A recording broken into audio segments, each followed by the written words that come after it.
Vamos a continuar con esta enseñanza del capítulo 15 del libro de Juan. Y hemos estado hablando de los secretos de la vida cristiana y cómo nosotros podemos permanecer en Cristo. Hemos visto algunos aspectos en este sentido y en esta ocasión, en esta mañana, vamos a aprender que el secreto para poder permanecer en Cristo es obedecer, y obedecer a Cristo es el amor. O sea, el secreto para permanecer en Cristo es el amor. Y el secreto para amar es conocer. Hasta el momento, los que han estado siguiendo esta enseñanza en este capítulo 15, hemos estado y hemos aprendiendo y hemos podido comprender la ilustración de Cristo como un árbol. Si ustedes leen detenidamente el capítulo 15, ven ustedes que Jesús se está ilustrando como un árbol y nosotros como sus ramas, o como las ramas injertadas, unidas de una forma vital, importante, para poder nosotros absorber de ese árbol. Y que podamos estar injertados y estar absorbiendo la savia del árbol para poder estar fuertes, porque ahí está la vida, ahí está la vitalidad que solamente el árbol, que es nuestro Señor Jesucristo, nos puede proporcionar. El objetivo final de nuestro injerto en ese árbol es producir fruto, como decíamos la semana pasada o la enseñanza anterior, la importancia de llevar fruto. Y vimos precisamente esto en el mensaje pasado, que Cristo dijo que las personas que no produzcan fruto, o sea, el que no está produciendo fruto, dice que será cortado del árbol. Esto es muy interesante. Ya lo estudiamos la semana pasada acerca de esto. Y no solamente dice la Biblia que los que no produzcan fruto serán cortados del árbol, sino que serán quemados, echados fuera. O sea, perderemos nuestra comunión, nos secaríamos totalmente y jamás nosotros podremos descubrir el gozo y la abundancia de la vida cristiana si no estamos absorbiendo de la savia del árbol. Escuche muy bien, no va a usted a tener el gozo, la abundancia y la gracia y el poder y la bendición de lo que es la vida cristiana. Por eso Cristo nos dijo: si tú sigues el camino que yo he trazado, fíjese bien, entonces tú vas a conocer siempre que la obediencia siempre acarrea bendición. Pero fíjese bien, dice el Señor: quiero que sepas que aún ya siendo cristiano, que aún ya siendo hijo de Dios, sigues todavía ejercitando tu libre albedrío. Aunque estés sirviendo a Cristo, aunque te hayas entregado a Él, aunque le estés sirviendo con todo tu corazón, todavía sigues ejercitando tu libre libertad para poder servir a nuestro Señor Jesucristo. O mediocremente lo puedes seguir, o lo puedes seguir con todo tu corazón. Y para poder nosotros ejercitar nuestro libre albedrío, nuestra libre escogimiento, entonces, si tú has entendido esto, entonces tú vas a poder entender que si tú has elegido amar a Cristo, porque es una elección que nosotros hacemos, es ahí donde nosotros comenzamos a disfrutar de lo que es la savia del árbol y comenzamos a embebernos de Jesús, a embebernos de su espíritu, de su naturaleza, y comenzamos a ser como Cristo. Por eso dijo el Señor Jesucristo que nosotros necesitamos participar de su naturaleza divina para poder disfrutar de las bendiciones espirituales que Él tiene para cada uno de sus creyentes. Entonces, todavía, aunque estés sirviendo a Jesús, tienes todavía el libre escogimiento y me puedes amar con todo tu corazón, o también lo puedes hacer de una forma quizás no tan profunda, de una forma mediocre. Me puedes seguir por conveniencia, dice el Señor, y todas estas características de nuestra libertad, algún día Dios va a tener que juzgarlas, dependiendo en el nivel en el que usted esté para servir a Jesús. Aún con todo y eso, cada una de estas medidas que nosotros podemos alcanzar en el amor a Jesús van a ser juzgadas por Dios. Dios es un Dios que es imposible que viole la libertad que nos dio a cada uno de los seres humanos. Porque desde el momento en que Dios forzara a alguien para hacer algo que a Él le gusta, entonces la persona dejaría automáticamente de ser responsable de sus actos delante de Dios. Por eso es que muchos cristianos sufren mucho para servir a Dios, porque creen que servir a Dios es un viento precioso, recio, que lo va a mantener siempre gozoso en el espíritu, sin entender que la vida cristiana se cultiva, que la vida cristiana se gana con esfuerzo y con dedicación para poder mantener el gozo del Espíritu Santo, para mantener la fe, la confianza y el amor de Dios. Necesitamos ejercitarnos en el conocimiento y la práctica de la palabra de Dios, para que no falte nuestra fe y nuestra confianza el día que Cristo venga. Entonces dice la Biblia que hallará fe en la tierra. Pero es imposible que Dios viole esa libertad que nos dio. Por eso usted puede ver que el hombre deliberadamente a veces escoge por el pecado y Dios no hace nada, porque Dios no puede violar esa libertad de escogimiento. Vemos entonces que es importantísimo que en esta mañana conozcamos entonces cuál es el secreto para obedecer. Y vamos a leer el libro de Juan, donde estamos, capítulo 15, y vamos a leer el versículo 9 y el versículo 10, donde dice de esta manera: estad en amor. Vean ustedes cómo dice la Biblia. Nosotros tenemos que aprender a estar en amor. Así como Cristo amó, así como Cristo no solamente tuvo un amor en el sentido humano, sino que traspasó los límites humanos y se dio por nosotros. Por eso dice Juan 3:16, de tal manera amó Dios al mundo.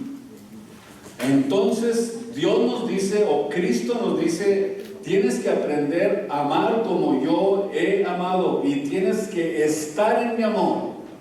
Versículo 10, si guardareis mis mandamientos, ¿qué dice? Entonces es cuando vas a estar en amor, o estar en mi amor. Si guardareis mis mandamientos, estaréis en mi amor, como yo también he guardado los mandamientos. Digamos que Cristo como hombre se sometió a la obediencia como cualquiera uno de nosotros, para dejarnos ejemplo, para enseñarnos cómo nosotros podemos permanecer en Dios cuando aprendemos a amar con el amor, con el mismo amor con el que Cristo nos amó.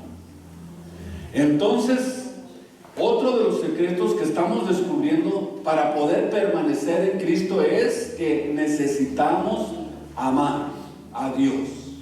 O sea, el amor de Dios es lo que nos ayuda a permanecer en Él. Es lo que está diciendo básicamente aquí el apóstol Juan. Y vemos que el secreto de la obediencia, o sea, el secreto para obedecer a Dios es amarlo. En otras palabras, si tú no amas a Dios, no lo vas a poder obedecer. Porque solo se puede obedecer a aquel en que se cree o aquel a quien se ama. Creo que esto es lo más simple y lo más lógico que nosotros podemos entender. En el capítulo 14, ahí del mismo libro de San Juan, en el versículo 23, o sea, ni tiene que darle vuelta a la Biblia, ahí está inmediatamente en el capítulo de atrás. Respondió entonces Jesús y le dijo: el que ama mi palabra guardará, o sea, el que me ama, mi palabra guardará. Entonces quiere decir que nosotros, para poder amar a Dios, necesitamos conocer y entender cómo es el amor de Dios, y las instrucciones para que nosotros podamos amar a Dios está en el conocimiento de la Biblia, de la palabra de Dios. El que me ama, mi palabra guardará. El versículo 24, el que no me ama, entonces es muy sencillo y muy simple. ¿Qué dice? No guarda mi palabra. O sea, no le importa lo que la Biblia diga. Si la Biblia dice no matarás, no robarás, no adulterarás, y no le importa obedecer esos mandamientos de Dios, entonces está demostrando con su forma de vida, con su actitud, con la forma de conducirse, que realmente no ama a Dios. Por eso vemos aquí en esta ocasión que Jesús hizo hincapié en la necesidad de la obediencia continua a sus mandamientos, como prueba de amor de cada uno de los creyentes hacia Él. Si nosotros leemos detenidamente esto, vemos perfectamente claro que para poder nosotros estar en amor, necesitamos guardar lo que nosotros conocemos y obedecer los mandamientos de Dios. Vemos, por ejemplo, en el versículo 15 de este capítulo: si me amáis, capítulo 14, versículo 15, si me amáis, ¿qué dice la Biblia? Dígalo usted: si me amáis, guarda mis mandamientos. ¿Le amas a Dios? ¿Amas a Dios? Guarda sus mandamientos. Quiere decir entonces que la prueba de amor que está Dios poniendo dentro de nosotros es la obediencia constante a sus mandamientos, cuidar nuestro entorno, nuestra forma de vida, la forma en que nosotros nos conducimos. O sea que el amor y la obediencia a Cristo son inseparables. El nivel de amor a Dios que nosotros estamos experimentando, número uno, es obedecer a Dios, porque nosotros lo hacemos simplemente por lo que lo amamos, no porque tenemos que hacerlo. Amamos a Dios no porque tengamos que hacerlo, o sea, es la obediencia esta, cuando tengo que hacerlo, es la obediencia por la fuerza. O sea, me tuve que levantar en la mañana. Entonces quiere decir que no hay amor. Aleluya. ¿Por qué tan temprano? Entonces quiere decir que a veces en las cosas más simples y más sencillas Dios está probando nuestro amor. Por eso el amor a la fuerza es un amor que no es de Dios. Dios quiere que nosotros le amemos voluntariamente, y es precisamente este nivel de amor el que probablemente muchos de nosotros todavía tenemos, pero estamos graduando para poder crecer y madurar y aprender a amar a Dios voluntariamente. Y este es el nivel del temor, el nivel del criado que le tiene miedo a su capataz, de que si no hace su trabajo va a llegar el amo y lo va a azotar, y no lo hace, o sea, no lo hace motivado porque ama lo que hace, sino porque, óigame bien, sino porque tiene miedo. Y muchos siguen a Jesús por temor, por miedo. Y especialmente esta semana, me imagino, ¿no? Que les entró mucho miedo. Ahora sí, Señor, ahora sí voy a enderezar mis pasos, pero que se cargue la tierra. Entonces, ¿qué es lo que pasa? Nosotros tenemos que amar a Dios no motivado por el temor, por el miedo de que Dios va a hacer algo en contra de nosotros, sino que lo amamos porque es un amor natural, es algo que sale del corazón.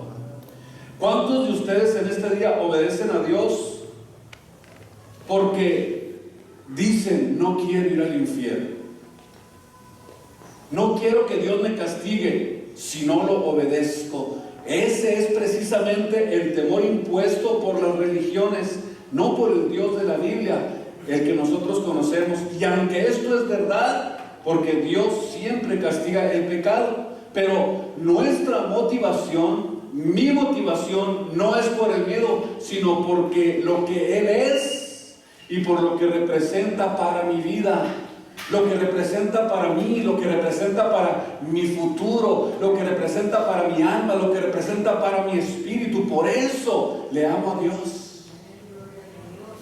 Es algo que todos los cristianos tienen que madurar para poder alcanzar ese nivel de amor hacia Dios, que no sea por temor, por miedo o porque están siendo obligados a hacerlo, sino que es algo que debe de nacer del corazón, es algo natural que Dios está impartiendo, pero solamente lo vamos a lograr cuando estemos absorbiendo del árbol, del tronco, de la savia del árbol, porque es ahí donde se produce ese amor de Dios.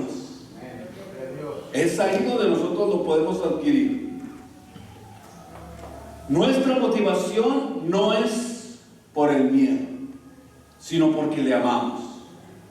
El segundo nivel es obedecer a Dios por egoísmo o por conveniencia.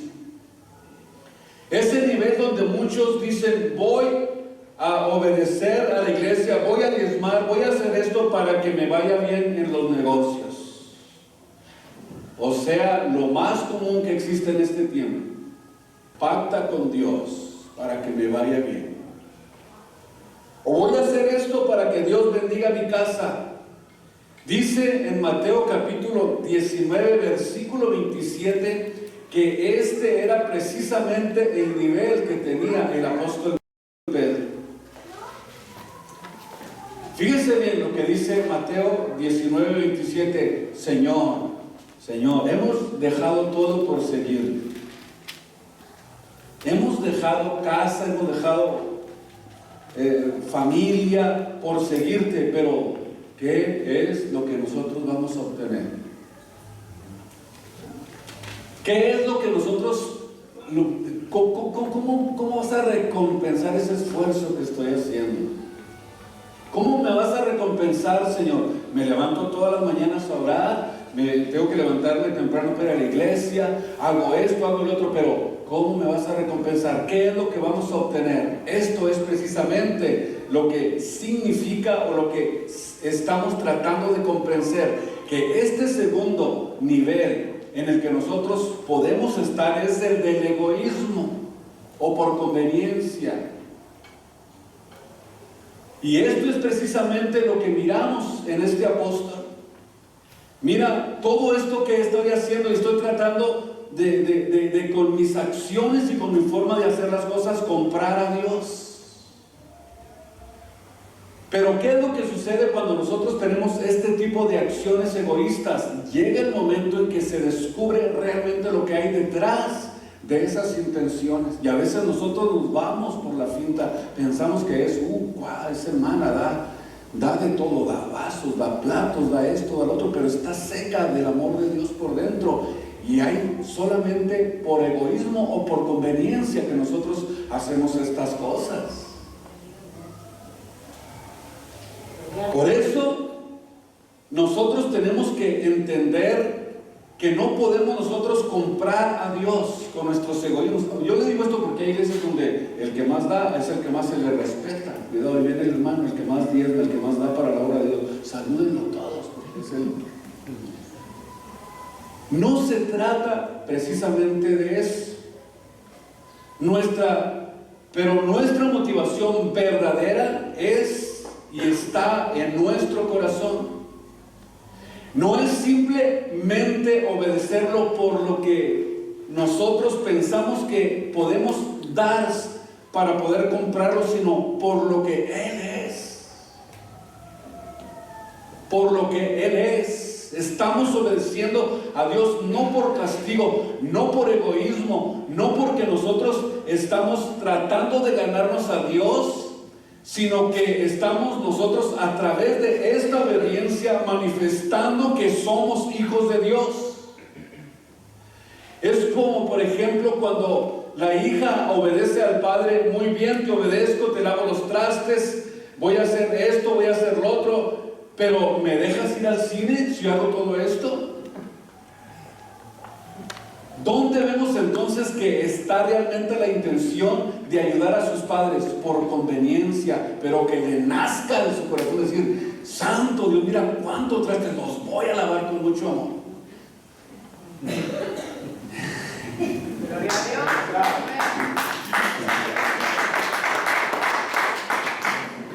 Mi hija, ¿me ayudas a lavar los trastes? Sí, pero ¿me dejas ir al cine? Entonces, vean ustedes la diferencia que existe. Por eso es que nosotros aprendemos a través de estas formas, a través de este sistema, cómo nosotros debemos de amar a Dios. Debemos de entender el secreto para amar a Dios. Porque Dios así se mueve.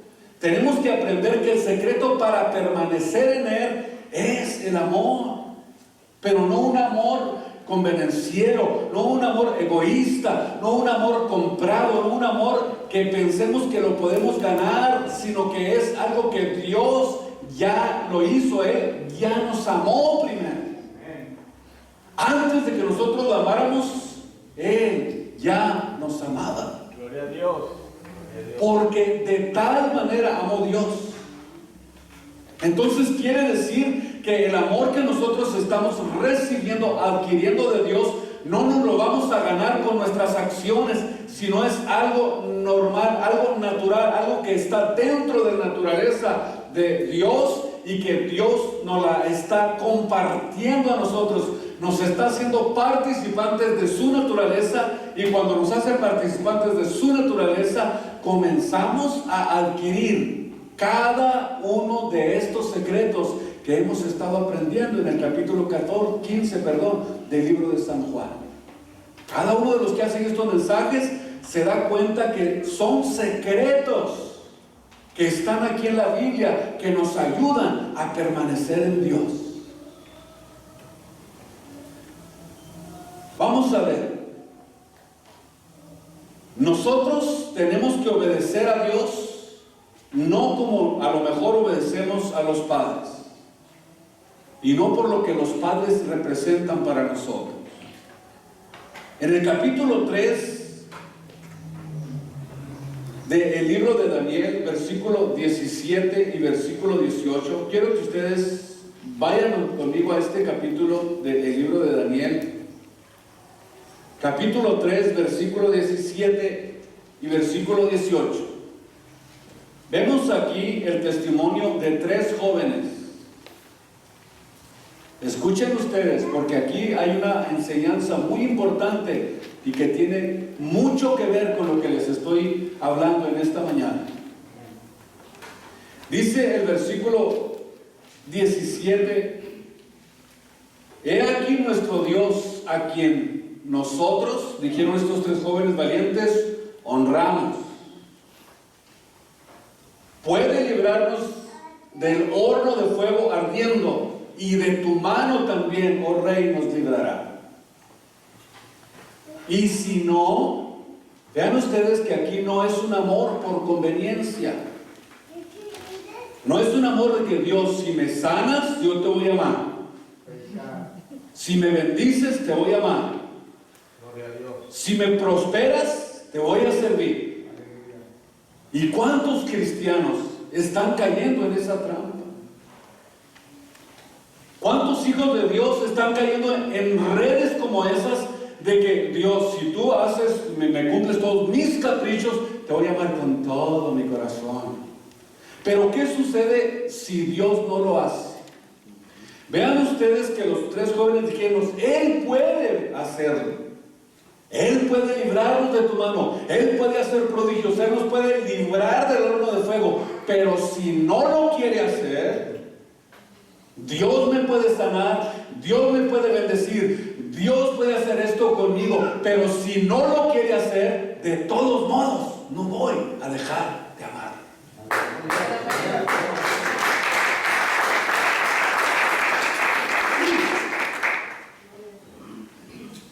Y esto es exactamente lo que estos 3 jóvenes dijeron. Y si no, sepas, oh rey, que a tu Dios no adoraremos, ni tampoco honraremos a las estatuas de oro, de piedra y de metal. ¿Por qué? Porque nuestra obediencia a Dios no es ni debe de ser motivada por el egoísmo, por la conveniencia, sino que nosotros debemos amar a Dios y obedecerle así como lo hicieron estos tres jóvenes. Aquí vemos el amor verdadero motivado no por lo que se recibe o por lo que se va a recibir, sino que vemos convicciones arraigadas y fuertes en Dios.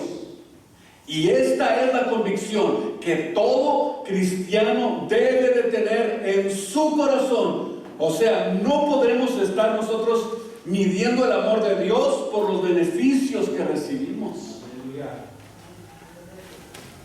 Y número 3, este es el nivel verdadero, el nivel de obedecerlo simplemente por amor, por lo que es, porque Él es nuestro Dios y Salvador. Y este es el nivel más alto de la obediencia a que los cristianos pueden graduar y llegar a superarse. En Juan capítulo 14, donde mirábamos ahorita, versículo 15, vean ustedes la sencillez que vemos aquí. Simple y sencillamente: si me amáis, guardad mis mandamientos. ¿Por qué creen ustedes que el amor sea la única motivación verdadera y única para obedecer a Dios y no la conveniencia y el egoísmo? Simplemente porque nosotros amamos a Dios. ¿Por qué? Porque número 1, el amor verdadero se centra en el que da el regalo y no en el regalo. ¿Cuántos de ustedes miden los regalos por lo costoso del regalo? Y si le dan un coche, dicen: ay Dios, este sí me ama de verdad, porque me dio un coche. Este sí verdaderamente me quiere. Pero estamos solamente viendo el costoso regalo, pero no está viendo al que le dio el regalo. ¿Y qué sucedería si usted recibe un simple regalo que se lo dio a alguien que utilizó lo único que tenía para comprarse y darse? Miren, este regalo, hasta lo utiliza. ¿Para qué quiero este regalo?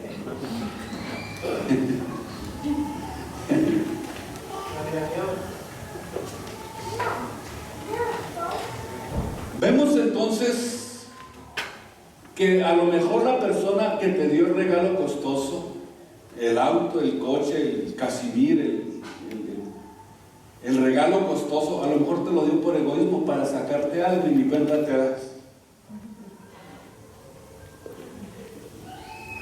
Entonces vemos que el amor verdadero con Dios establece una relación. Y desde que recibimos a Cristo, ya desde ese momento, desde el instante en que lo recibimos en nuestro corazón, ya desde ese momento comenzamos a vivir con Cristo. Sin importar lo que nos da o lo que no nos da, que aunque vengan malas situaciones a veces, que aunque vengan malas cosas a nuestra vida, situaciones de dolor, de angustia, de sufrimiento, y que aunque sucedan a veces situaciones como esas, nosotros ¿qué hacemos? Seguimos amando a Dios. Y si vienen también cosas buenas, también le seguimos amando, porque la relación verdadera con nuestro Dios, o sea, la relación que el cristianismo verdadero debe de graduar, es entender que Dios es Dios. Y necesitamos seguirle para poder mantener ese amor encendido dentro de nosotros. Que aunque pasen situaciones difíciles, que aunque pasen situaciones duras en nuestra vida, nosotros estamos ejercitados en el amor y no hay absolutamente nada nada que mengue ese amor hacia Dios. Vemos nosotros en la Biblia el ejemplo de un hombre llamado Job, capítulo 1, de alguien que tenía un amor tan profundo por Dios que estuvo dispuesto a soportarlo absolutamente todo. Dice la Biblia que aquí encontramos este ejemplo dramatizado de un hombre que sabía amar profundamente a Dios. Tenía 7,000 ovejas, 7,000 camellos, tenía hijos, hijas, dinero, esposa, y de repente le llega la noticia que todo comenzó a decaer de una forma gradual. Vemos que le llega la noticia: tus camellos se los robaron, las armas, todo lo que tenía se murieron, tus hijos andaban en una fiesta y también se murieron. Y en ese momento, cuando la tragedia y la desgracia, vemos aquí en este capítulo, esto que les estoy hablando es una forma dramatizada de lo que le sucedió a Job. Y en ese momento, cuando la tragedia y la desgracia caen sobre la vida de Job, ¿qué dijo? ¿Para eso te sirvo? Mira nomás cómo me tienes. He sido justo, he sido obediente, apartado de todo mal, y me pagas así, Dios. No, antes al contrario, Él no dijo esto. Vean ustedes que detrás de lo que está pasando con Job, aquí en este capítulo, lo que está sucediendo con Job aquí en la tierra, o sea, ustedes ven un cuadro que está dentro aquí de la tierra, pero sin embargo, vemos que la Biblia nos muestra que lo que estaba sucediendo en la tierra era porque vemos una escena en el cielo de algo que estaba aconteciendo en el mundo espiritual. Y por eso los cristianos, cuando no entienden esto, no están percibiendo lo que está sucediendo en el mundo espiritual, y como no perciben lo que está pasando en el mundo espiritual, no entienden lo que les está pasando aquí en la tierra. Es algo interesante esto, por eso yo quiero que ustedes lo perciban y se lo coman en esta preciosa mañana. Vemos una escena en el mundo espiritual que probablemente ni Job la miraba, pero estaba percibido de eso. Cuando nosotros encontramos y descubrimos esto, Job a lo mejor no lo estaba viendo, no lo sabía, porque Dios estaba permitiendo tantas situaciones en su vida, y esto, y aún con todo, mantuvo sus convicciones. Pero como Job tenía una visión profunda y entendía y sabía que lo que estaba sucediendo en el mundo espiritual y lo podía percibir, entonces llega una persona muy cercana a él que no tenía la misma visión que él y le dice: maldice a tu Dios y muérete. Sin embargo, Job se le voltea y le dice a su esposa, y le da la respuesta: no seas fatua. Como si estuvieras hablando en el mercado, no seas fatua. La palabra fatua significa engreído en su actitud, comportamiento o manera de hablar, tonto, vanidoso, falto de razón y falto de entendimiento. Vean todo lo que dijo Job en una palabra a su esposa. ¿Por qué dijo no entiendes? No comprendes, no te das cuenta que en el mundo espiritual está moviéndose algo que tú no ves. Y dice la Biblia que a pesar y con todo esto, Job no pecó ni siquiera en su corazón contra Dios. Pero estaba pasando algo interesante en el cielo mientras que a Job le sucedían estas cosas. Veamos en el capítulo 1, versículo 6. Y un día vinieron los hijos de Dios a presentarse delante de Jehová, entre los cuales vino también Satán. Y le dijo, fíjense bien, le dijo el diablo a Dios: ¿de dónde vienes? Y le responde: de rodear la tierra, de andar por ella. O sea, anda, dice la Biblia, ¿de dónde vienes? Ando como león rugiente alrededor, a ver a quién devoro. Ando en derredor, buscando a quién devorar. Y luego le dice Dios a Satán: ¿no has considerado a mi siervo Job, que no hay otro como él en la tierra, varón perfecto, recto, temeroso de Dios y apartado de todo mal? Ah, sí, pero porque lo tienes muy bendecido y muy rico, por eso no te maldice. Por eso, a ver, quítale todo lo que tiene y vas a ver cómo te va a maldecir. Vean en esta escena preciosa en el mundo espiritual, donde no vemos nosotros, donde nosotros a lo mejor no podemos percibir con nuestros sentidos comunes, con nuestros sentidos humanos, con nuestros 5 sentidos naturales, pero el que tiene el sentido espiritual, el que es nueva criatura, el que tiene la simiente de Dios en él, el que está absorbiendo de la savia de Dios, entiende perfectamente lo que está sucediendo en el mundo espiritual.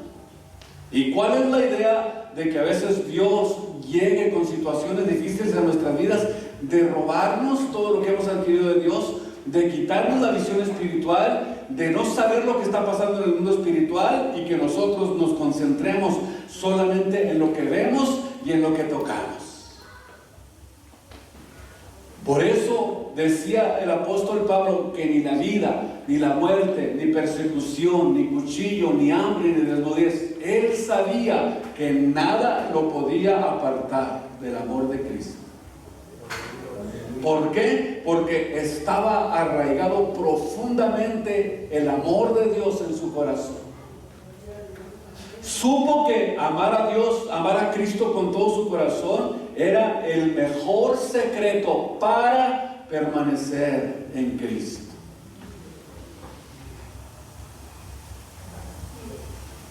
Por eso que estaba pasando en el cielo mientras le sucedían las desgracias a Job. Y aquí vemos entonces que el diablo siempre anda alrededor buscando a quién devorar, anda alrededor, anda rodeando la tierra, de andar por ella. Ese es su trabajo, y estar constantemente creando entre los hombres confusión, estar creando entre los hombres revoluciones, levantando gurús, levantando falsos cristianos, falsos profetas, falsos maestros, droga, pornografía, adulterio, lascivia, divorcios. ¿Por qué? Porque esa es la labor de él. Eso es lo que él hace, no sabe otra cosa. Dice la Biblia que vino ¿qué? A hurtar, matar y destruir. Cuando nosotros vemos los efectos de lo que él hace, nos damos cuenta que nosotros como hijos de Dios, de alguna forma vamos a ser probados, porque él está rodeándonos para destruirnos. Y nos ofrece todas esas cosas para que nosotros nos apartemos del amor de Dios. Te ofrece falso placer, te ofrece diversión, te ofrece esto, te ofrece el otro, te ofrece drogas, te ofrece placeres. ¿Por qué? Porque quiere devorarte, quiere destruirte. No quiere que ames a Dios. Entre más apartado te tenga de Él va a estar contento con eso. Pero triste Dios, porque Él es el que nos amó verdaderamente. Él dijo, Él viene a hurtar, matar y destruir, pero lo que sigue es interesante, pero yo he venido para que tengan vida y la tengan en abundancia. No una vida temporal de placer, de gustos, de aquí, de allá, de shopping. No, Él está ofreciendo una vida eterna, una vida realmente que vale la pena seguir. Bendito su nombre, bendito su nombre. Cuando vemos entonces este tipo de destrucción, Satanás está detrás de todo eso. Y Dios le dice a Satanás, mira a ese hombre que me teme, que me ama, que me honra. ¿Y cuál fue la respuesta? Tratar de poner la duda. A ver, ¿quién sabe si te dan? A ver, pruébalo a ver si es cierto. A lo mejor va a maldecirte. Por eso dice la Biblia que nuestra fe tiene, no a ver si, sino que tiene que ser probada. Así como se prueba el oro para sacarle de lo rústico de las piedras el oro, así Dios trabaja con nosotros. Pero en ese proceso la roca es quebrantada, la roca es molida, y cuando comienza a ser procesada, comienza a salir el oro. Y de esa forma Dios está probando nuestra fe y nuestra confianza en Él. Quítale sus propiedades, quítale al novio, verás cómo se va a pegar de gritos y ya no te va a querer amar. Quítale esto, quítale el carro, quítale la casa, quítale la iglesia. Entonces, cuando el enemigo trata de atacarnos, siempre lo hace con la intención de que nosotros maldigamos a Dios. Pero lo que sucede en el mundo espiritual tenemos que comenzar a verlo y a comprenderlo, los hijos de Dios. Mientras que esto pasa aquí en la tierra, en el ambiente espiritual, Dios está a la expectativa, a ver cómo actúa, a ver qué hace, a ver si no empieza a hablar mal, a ver si no se llena de amargura, a ver si no se llena de odio, a ver si no empieza a maldecirme. ¿Y qué es lo que pasa? Que muchos cristianos, cuando son probados, son reprobados, porque cualquier pez, una mosca les molesta.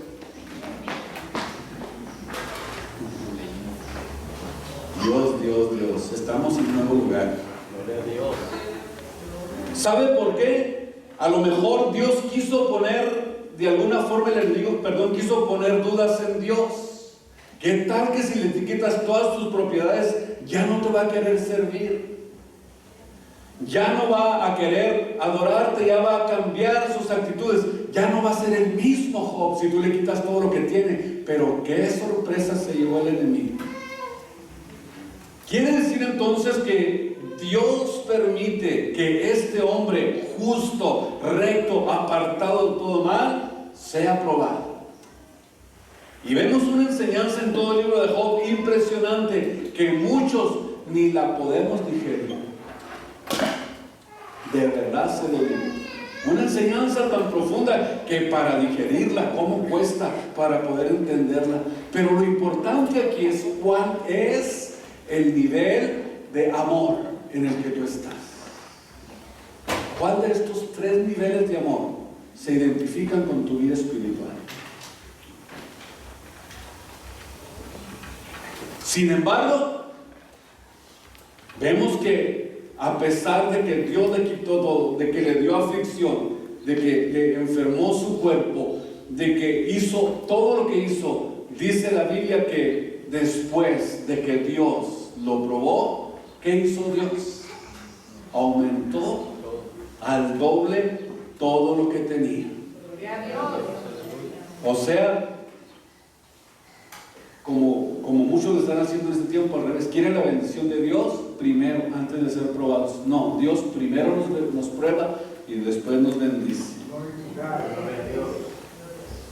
Lo último que les quiero decir es esto: si Dios nos pide sacrificar algo, es porque lo va a suplir por algo mejor. Si Dios te quita algo que amas y no lo entiendes, pero lo aceptas, eso quiere decir que te lo va a suplir por algo mejor. No tengas ni la menor duda. Si te quitó el trabajo, es porque te va a dar uno mejor. Si te quitó ese novio que tenías, es porque te va a dar otro mejor. Si te quitó el auto que tenías, es porque te va a dar un Mercedes-Benz. Pero tienes que entender que Dios está trabajando en el mundo espiritual. Si no ves eso, vas a agarrar a patadas la chatarra que tienes. Pónganse de pie en esta tarde. Dios les bendiga.